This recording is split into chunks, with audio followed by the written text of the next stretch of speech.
NDA ప్రభుత్వం అధికారంలో మరి సుదీర్ఘకాలం ఉన్న నేపథ్యంలో ఇలాంటి ఆరోపణలు రావడం మరి విద్యార్థుల బంగారు భవిష్యత్తును కాలరాసే మరి ఈ యొక్క ప్రక్రియ ఇది.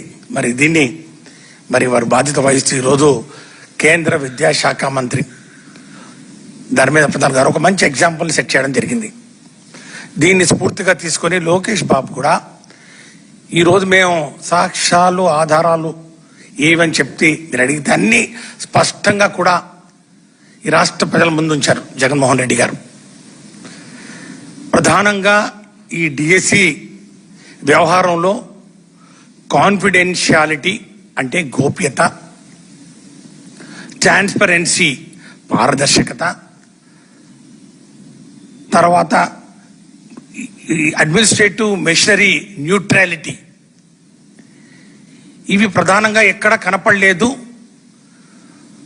ప్రశ్నాపత్రం మరి తయారు చేసే వ్యవస్థ, పరీక్షలు నిర్వహించే వ్యవస్థ, రెండు సపరేట్ వ్యవస్థలు ఉండాలి, రెండుగా కలిసిపోయాయి. తద్వారా గోప్యత మరి పూర్తిగా లేకుండా పోయింది. ఏదైతే ప్రశ్నపత్రాలు అప్లోడ్ చేసేవాళ్ళు ఎవరైతే ఉన్నారో వారికే ఫస్ట్ ర్యాంక్ వచ్చింది. మరి ఎలా అని చెప్పి ఈరోజు అడుగుతా ఉంటే ఇవి అత్యంత ప్రమాదకరమైనటువంటి ఈ అంశాలని పక్కదోవ పట్టించి డైవర్షన్ పాలిటిక్స్ కు చంద్రబాబు నాయుడు గారు దిగారు. లోకేష్ బాబు అయితే ఇంతవరకు విద్యాశాఖ మంత్రి ఇంతవరకు కూడా ఈ డిఎస్సి ఎగ్జామ్ మీద వచ్చినటువంటి ఆరోపణలు దీనికి ఒక్కసారి కూడా ప్రెస్ మీట్ కూడా పెట్టలేదు.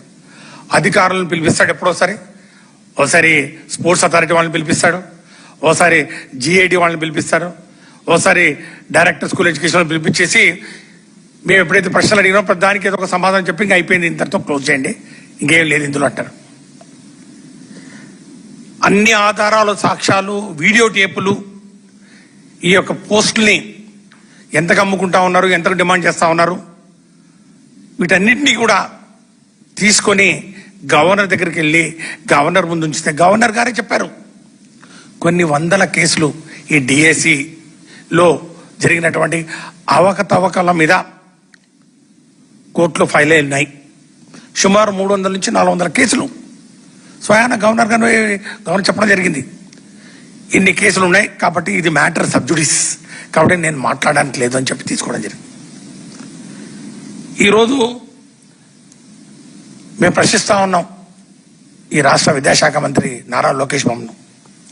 సంవత్సరాల తరబడి కష్టపడి చదివిన అభ్యర్థులు, వారి తల్లిదండ్రుల త్యాగం, వారి యొక్క కుటుంబం యొక్క ఆశల్ని లేకపోతే వారి యొక్క ఇవి ఎదురుచూపుల్ని ఈ రాష్ట్ర ప్రభుత్వం ఏమాత్రం పట్టించుకోలేదు. వాళ్ళు ఎంతగా ఈ యొక్క ఉద్యోగాల కోసం ఎదురు చూశారు. వైసీపీ ప్రభుత్వంలోనే 6,000 పైగా ఉద్యోగాలు నోటిఫికేషన్ ఇస్తే మేము హారిజాంటల్ రోస్టర్ ఫాలో అవుతాం, వర్టికల్ రోస్టర్ కాదు ఇది అని చెప్పి అన్నీ చెప్పి మాయమాటలు చెప్పి చివరకు ఈ యొక్క టీడీపీ కూటమి ప్రభుత్వం చేసిందే అంటే వాళ్లకు నచ్చిన అభ్యర్థులు సెలెక్ట్ అయ్యేంత వరకు గేట్లు ఎత్తడం జరిగింది. అభ్యర్థులందరూ సెలెక్ట్ అయిన తర్వాత గేట్లు క్లోజ్ చేశారు. దీనికి ఉదాహరణ మేము తీసుకొచ్చి చెప్పాం. జీవో నంబర్ 4, జీవో నంబర్ 47, ఈ జీవోల ద్వారా డిఎస్సి ప్రవేశ పరీక్ష రాయకుండా మొట్టమొదటిసారిగా చరిత్రలో స్పోర్ట్స్ కోటాలో ఉద్యోగాలు ఇవ్వడం జరిగింది. ఇది ఎలా జరిగిందంటే వాళ్ళకి నచ్చిన వాళ్ళు రాజకీయంగా మరి తెలుగుదేశం పార్టీ కార్యక్రమాల్లో పాల్గొన్న వాళ్ళు ఆ సర్టిఫికెట్ల యొక్క వెరాసిటీ, వ్యాలిడిటీ, అథెంటిసిటీ కూడా వెరిఫై చేసుకోకుండా స్పోర్ట్స్ అసోసియేషన్ వాళ్ళు ఇచ్చిన సర్టిఫికెట్ల మీద పరీక్ష లేకుండా ఉద్యోగ అవకాశాలు కల్పించి మరి అదే సిస్టమ్ మళ్ళీ ఫాలో అవుదాం అనుకుంటే ఆ జీవోలు మళ్ళా కనపట్లేదు. ఆ జీవో నంబర్ 447 రద్దు చేసి మళ్ళా జీవో నంబర్ 56 ద్వారా యథాతథంగా మళ్ళా నిబంధనలు మార్చడం జరిగింది. ఇది blatant fraud, clear cut violation of the system. ఉన్న వ్యవస్థలను చిన్న భిన్నం చేస్తూ డిఎస్సి పరీక్ష అనే నెపంతో 16,000 ఉద్యోగాలు ఇస్తామని చెప్పి ఈరోజు అనర్హులైన వాళ్ళందరినీ కూడా అందలమెక్కించే కార్యక్రమం ఈరోజు ఈ కుటుంబ ప్రభుత్వం పాల్పడిందని చెప్పి ఈరోజు రాష్ట్ర ప్రజలందరూ కూడా, నిరుద్యోగ యువతంతా కూడా జెన్జీ ప్రశ్నిస్తూ ఉంది. ఈరోజు ఖచ్చితంగా లోకేష్ బాబు జెన్జీకి సమాధానం చెప్పాలి. రేపు 28వ తారీఖున వైఎస్ఆర్ కాంగ్రెస్ పార్టీ విద్యార్థి విభాగం పెద్ద ఎత్తున ఈ అంశాన్ని రాష్ట్రంలో ఉన్నటువంటి అన్ని కలెక్టరేట్ల వద్ద నిరసన కార్యక్రమాల ద్వారా మళ్ళా ఈ ప్రభుత్వాన్ని డిమాండ్ చేస్తూ ఉంది. ఈ ప్రభుత్వాన్ని ప్రశ్నిస్తూ ఉంది, ఈ ప్రభుత్వాన్ని నిలదీస్తూ ఉంది. ఈ డిఎస్సి అవకతవకలు, డిఎస్సి నిర్వహణలో జరిగినటువంటి స్కామ్ మీద విచారణ జరిపించాలి, సిబిఐ విచారణ జరిపించాలని చెప్పి మేము డిమాండ్ చేస్తా ఉన్నాం. కేంద్రంలో లాగే